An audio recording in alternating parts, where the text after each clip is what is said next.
Hey, A's fans, if you know any White Sox fans, warn them. You know how this is going to end.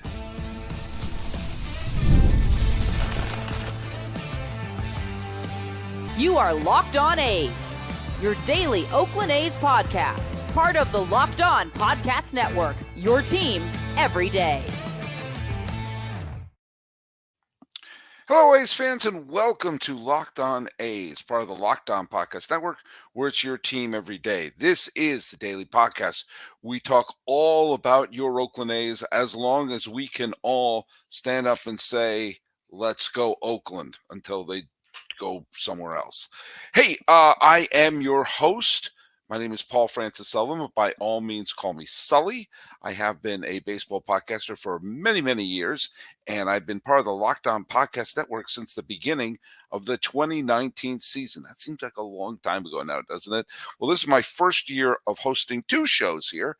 I'm the host of the Locked On MLB show, which is kind of the flagship show. We cover all of baseball and everything like that, and I'm right here covering Locked On A's in what is, I assume, their final season in Oakland before they become Sacramento and before they maybe become Vegas. I don't know. Neither do you. No one 100% knows. Hey, follow us at Locked On A's on Twitter, whatever it's called now, and on Instagram. I'm your pal Sully. I'm at Sully Baseball on Twitter, Sully Baseball Podcast on Instagram. And if you are listening to the show every day, if you post on social media, leave the hashtag EverydayA's. It gives us an idea who is following us every day. It's fun to see who's out there. And thanks for those who are watching on the live stream and been following us on YouTube and in the what do we call it? In the audio only. You know, you remember podcasts when they're audio before I had to put stuff up on the wall? By the way, today's episode is brought to you by eBay Motors. From brakes to exhaust kits and beyond, eBay Motors has over 122 million parts to keep your ride or die alive.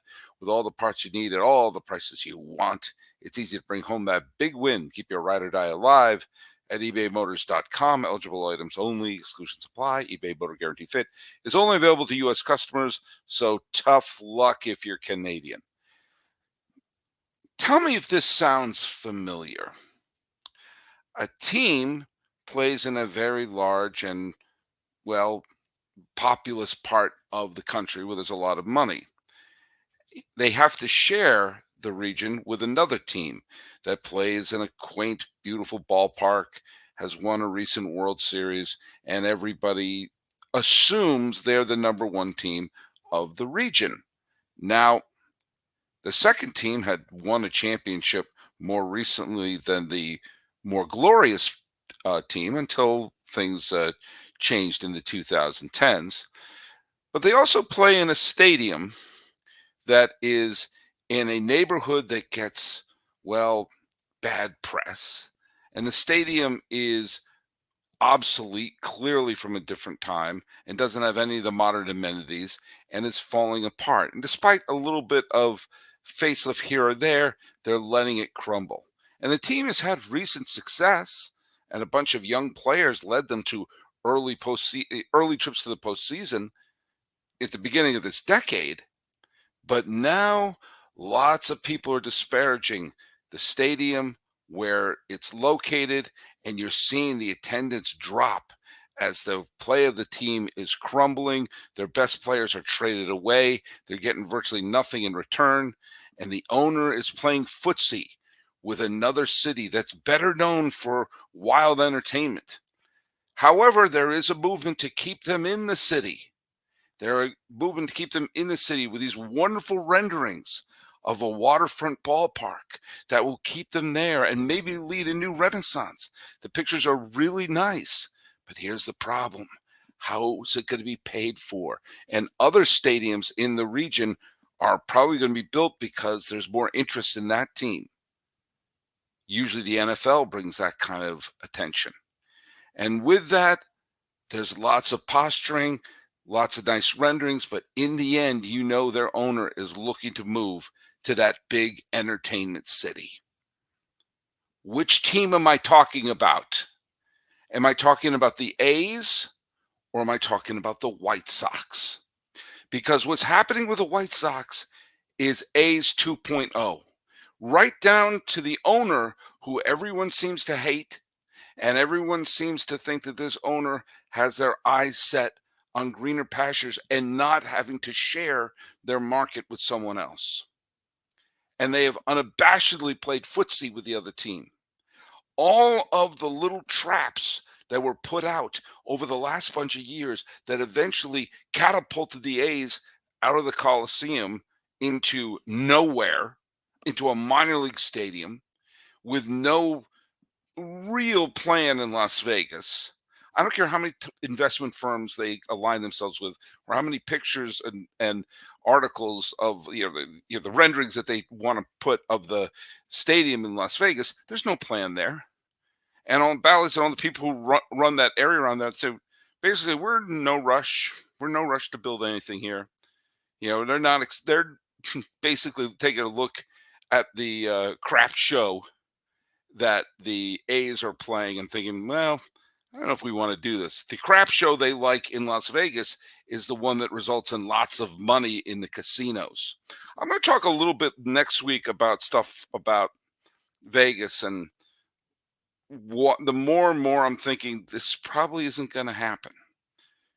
But Chicago, the White Sox, a team I've always had a soft spot in my heart for, a team that I'm very glad won that World Series in 2005, but have always been the second thought of Chicago in a way that the A's have, with the exception of that time in the 1980s and early 90s, the A's have struggled to be the team of the Bay Area.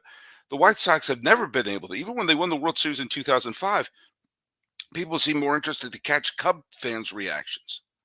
Yes, I know there are rabid White Sox fans out there. I've interacted with them, the Jimmy Pardos of the world and everyone who's huge fans of the White Sox. I get it. I know it. You're out there. You're rabid White Sox fans. But look what's happening. The whole thing of disparaging the ballpark. We need a new ballpark. Well, I did a video last year in Lockdown MLB about the fact that they built the wrong ballpark. They had a chance to build the first Camden Yards, and they turned it down. And I've been to New Comiskey Park, or what, Guaranteed Rate Field, U.S. Cellular Field, whatever the hell it's called now. That's not, by the way, when I can't remember the name of a stadium, it doesn't mean I'm slighting that stadium. It means I can't remember. Teams change their stadium names so often, it's hard for me to keep up. I digress. You're seeing that Reinsdorf, who has delivered to Chicago fans multiple NBA titles and a World Series championship, but a lot of that is, what have you done for me lately? In these last few decades, the Reinsdorf team have not produced much in terms of titles or even great teams for that matter. And it looked like they're putting together something really special in Chicago at the beginning of this decade. And then things fell apart. And you're saying, oh, do they need a park?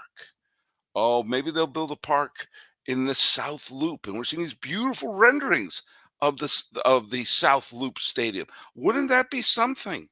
Oh, that'd be amazing. But here's the deal. They're going to build the Bears Stadium. There's more interest in the Bears Stadium and turning what was Soldier Field into a public park and turning the Bears Stadium to this massive dome. And that's going to be really expensive. And whatever the price tag they're proposing is, and I know it's going to be double that. But this way they could have the Super Bowl in Chicago. This way they can have a bowl game in Chicago. This way they could have all sorts of stuff, maybe World Cup stuff in Chicago, which you can't do in a White Sox stadium. There's no way the White Sox are going to get the public money to build a stadium if they're also building a Bears stadium. And they're already playing footsie with Nashville, which, unlike Las Vegas, is a much better place for a baseball team. Nashville is a great place. You've got fans. You have fans there, and you also have the type of fans you need for baseball, which are fans with deep roots and identity of the city. You can't have a place with transplanted fans and a transplanted population. The roots are deep in Nashville, and whatever team goes to Nashville should have a tremendous amount of success. They still don't have a stadium there. There's still not a place to play. But it's funny. I went to a minor league game in Nashville back in, I think it was 2018. 2019. I can't. It was a few years ago. I went to a game there, and I went to First Horizon Park, and I actually did an old Sully baseball podcast there, and it's a nice minor league ballpark. There's no getting around that was, but it seats about 13,000. They'd have to expand it, and it's not ready to be a major league ballpark. So if the White Sox play this game the way the A's have, they're going to be in a similar spot in that they can't just move to Nashville. They're going to have to build a park. They have to get the funding, which I think may be easier to do in Nashville, but still, you will have a situation of a lame duck franchise in Chicago where the attendance will plummet and the ability to put a quality product in the field will plummet as well. If we had a commissioner other than Rob Manfred, we would see that part of the commissioner's job would be to stop things like this from happening again. We saw what happened with Montreal, but Montreal had a stadium to go to. There was just legal hassles with Baltimore to move a team to Washington. There's no place to go in Vegas. There's no place to go in Nashville. And we're seeing the White Sox doing these same points. The White Sox, where the White Sox are now, or where the A's were in 2021. When you started saying, well, maybe Howard Terminal, maybe in Laney College, maybe in Jack London Square, playing a little whack-a-mole, throwing these nice drawings, but nothing realistic about it. This whole tune sounds awful. And quite frankly, if you are an A's fan and you know someone in the south side of Chicago, call them up and say, I'm here for you. Passion, drive, and patience. That's the formula for winning championships. It's also what keeps your ride or die alive. eBay Motors has everything you need to maintain your vehicle and level it up to peak performance. Superchargers, roof racks, exhaust kits, LED headlights, and more. Whether you're into speed, power, or style, eBay Motors has you covered. With over 122 million parts for your number one ride or die, you'll always find exactly what you're looking for. And with eBay Guaranteed Fit, your part is guaranteed to fit your ride every time or your money back. Because with eBay Motors, you're burning rubber and not cash. With all the parts you need and all the prices that you want, it's easy to make your car the MVP and bring home huge wins. Keep your ride or die alive at ebaymotors.com. Eligible items only. Exclusions apply. Guaranteed Fit is only available to U.S. customers. Hey, sports fans, I have the place for you to go, your new destination for all your sports info. Make the switch to Locked On Sports Today, a free 24/7 sports streaming channel programmed for you every day to bring the biggest stories with Locked On's crew. Locked On Sports Today brings you can't-miss analysis, opinions, and news streaming 24/7 on YouTube and the free Amazon Fire TV channels app, part of the Locked On Podcast Network, where it's your team every day. Hey, I just want to say we're going to cover some positive stuff. I know I try to be positive on this podcast, but I just had to bring that up here. By the way, Gravity Fallout Pines is one of my everyday A's listeners who wrote, if I were commish, I'm going to get the grammar correct. If I were commish, A's to Sacramento, Angels to Vegas, Rays to Nashville, Marlins to Utah. Just complete anarchy, absolute anarchy. And imagine going from Miami to Utah. But here's the deal. Look at Gravity Fallout Pines. If you do that, if you do all that moves, here's what I got to say. I demand that the Marlins, if the Marlins moved from Miami to Salt Lake City, I would demand that the Marlins keep their name. So you would have the Utah Jazz, and you would have the Utah Marlins. There's no Jazz in Utah, nor are there any Marlins. That's what I want. I want Utah to be, and I would love it if, are there Coyotes in Utah? Because they're going to be the Arizona Coyotes just moved there. So Yeah, we'll get to there in a second. Z Corp Alpha points out classrooms at urban Chicago have 40, 50 kids in one room due to budget issues. Put that tax money that's left to a new stadium era. Now, look, you're talking to a public school teacher in an underfunded district here in Los Angeles County. And from what I understand about, Chicago, our district is Shangri-La and the planet of Kitane. That's a Dune reference, folks. I love that I could make more Dune references these days now that's in the mainstream. But anyway, yeah, it's insane. I've said long ago, I do not believe in uh, in public money for any stadium. I don't care where. Now, if those are privately funded, I have no issues with privately funded stadiums. It's your money. Do what you want. If you buy the land, you build a stadium, that's your money. You do what you want. And you've seen teams have privately funded stadium. Reinsdorf wants a public funded stadium, just like Fisher wants public money in there. And I think it's not a public park. So no, I don't think they should have any of it. All right, let's get back to being positive for a second, because the A's, if they, as I said before, if they sweep this series, they'll be above 500. So on Friday, JP Sears is going against Ryan Weathers of Miami. Sears has pitched well recently, and Ryan Weathers hasn't. But Weathers has been okay. I mean, Weathers hasn't been a disaster. But the interesting thing is that both the A's and the Marlins are coming off sweeps. The Marlins swept the Colorado Rockies, which gives you an idea of how bad the Rockies are these days. And the A's, of course, just swept Pittsburgh. So both teams are, coming in a little bit hot to the series in Oakland.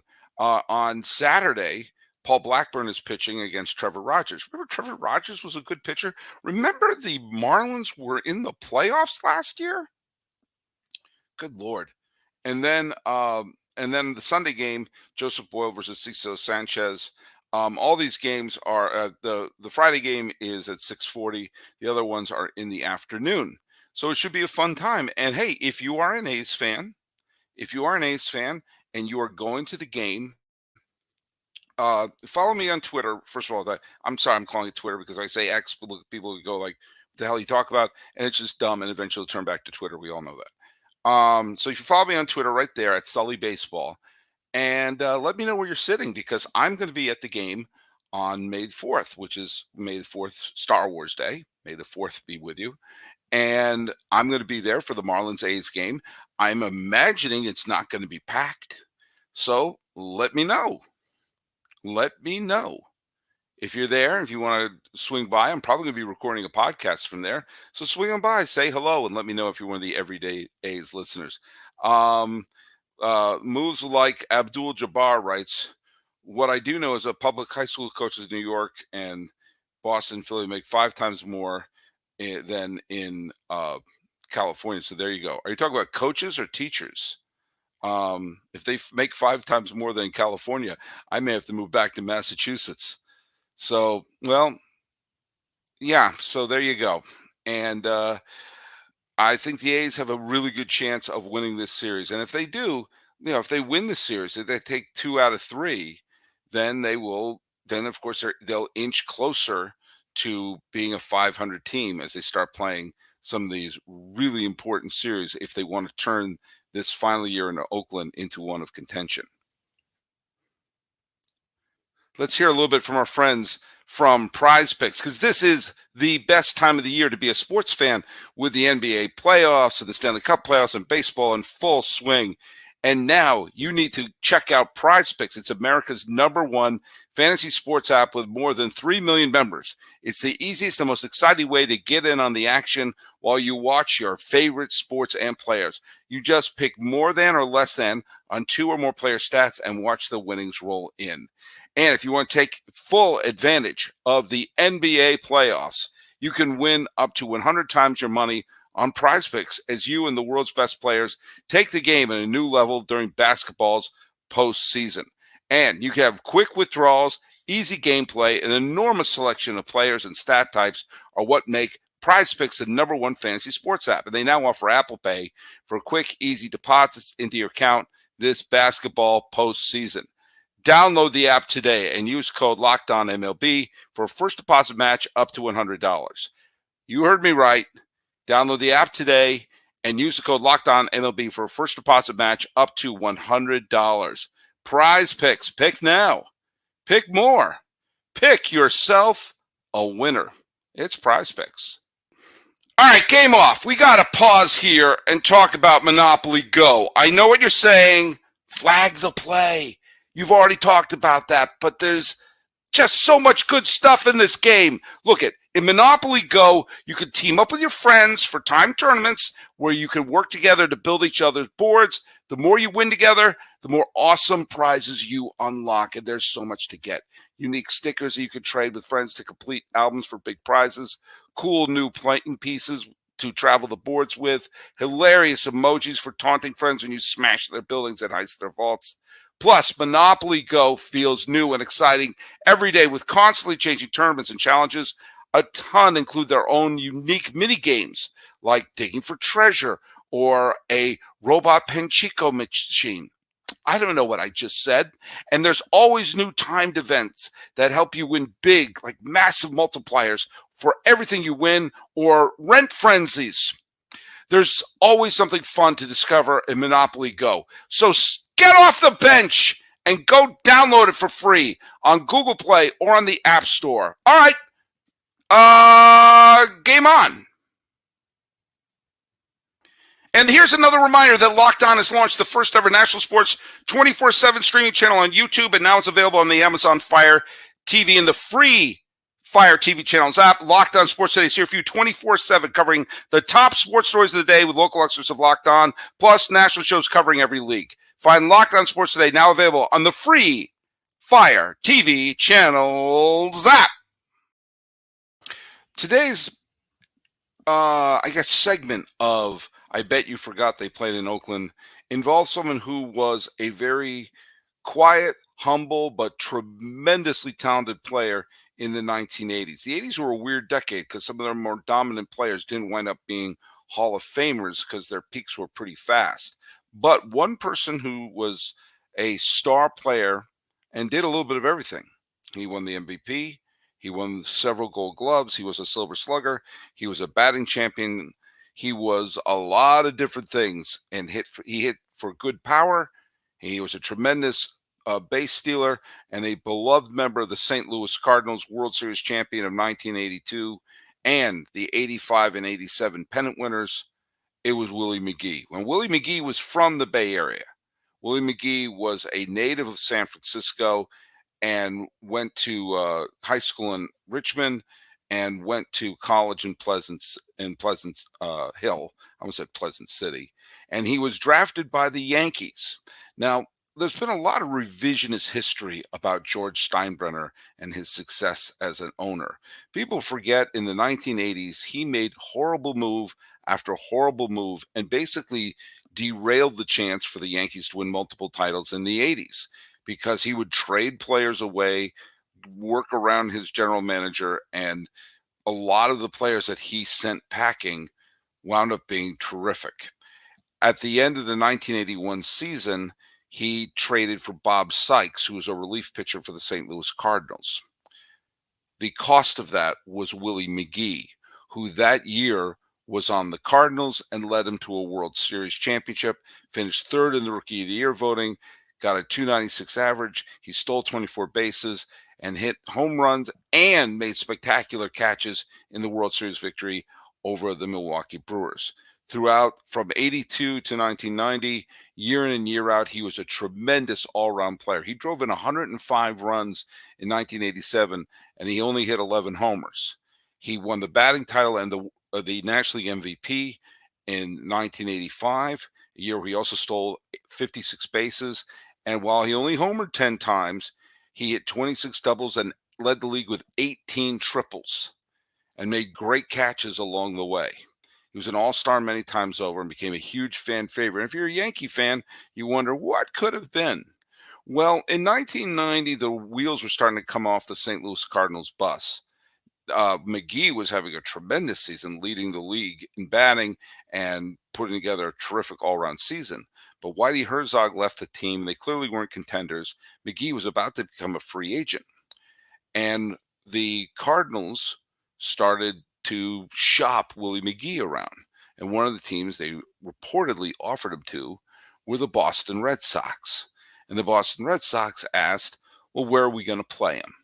Now, granted, they did have an outfield of Tom Brunansky, Ellis Burks, and Mike Greenwell, with Dwight Evans playing the DH. However, they had a chance to bring in the batting champion and have a lot of speed on their team as well. They said no. The A's, the defending World Series champion, spent 1990 trying to repeat as the World Series champion and brought in a flurry of players, veterans, whose sole job it seemed to be was make this team invincible. Scott Sanderson came in and had a fine year for them. They traded for Willie Randolph. They traded for Harold Baines. And then they traded for Willie McGee. One of the players they traded for Willie McGee, Felix Jose, was a good player. Had a couple of decent years with St. Louis. But basically, the A's said, we don't care if there's really a place to play him. We're putting in the National League batting champion on our team. We're going to do it. He oddly won the National League batting championship because he had enough at-bats to qualify for the title. Eddie Murray of the Dodgers finished the year with a higher batting average overall, but Willie McGee's time in the National League won him the batting championship there. It makes no sense, but that's the case. Now, McGee played 29 games. He essentially played the last month or so as a member of the A's to give them unbelievable depth. And he was good, but not great down the stretch. But he, gave them depth in an outfield where they allowed him to rest Dave Henderson. That's how deep the A's were, that essentially Willie McGee was a platoon outfielder. Now, as it were, the A's wound up going to the ALCS. And who did they face? The Red Sox. And as the Red Sox asked, where could they play him? Well, Willie McGee answered that in game 2 when he went 2 for 5, hit a critical double and scored a pair of runs as the A's won 4-1 at Fenway Park. The A's would wind up sweeping the Red Sox, who probably should have found a place to play him. In the World Series, Willie McGee wasn't really much of a factor. He only got a pair of hits in the World Series, and the A's, of course, got swept. In the offseason, he signed with San Francisco. Eventually, he went to the Red Sox, where he played with them in the 95 playoffs, but finished his career playing with the Cardinals and eventually becoming one of their coaches and a beloved member of the Cardinal Nation. But for a month, the A's found room for him, and guess what? He is an Oakland A who I bet you forgot played in Oakland. All right, well, my dog is barking. That means I got to wrap this up soon. Shoot me up on probably bad use of the word there, on Twitter at Sully Baseball, where we can, if you're going to the A's game over the weekend, let me know. I might be there. So follow us at Locked On A's on Twitter, or whatever it's called now, on Instagram. I'm your pal Sully with Sully Baseball on Twitter, Sully Baseball Podcast on Instagram. Telling you to watch out for what's happening in Chicago and other things. This has been Locked On A's. I got to walk my dog. My name is Paul Francis Sullivan. Please call me Sully.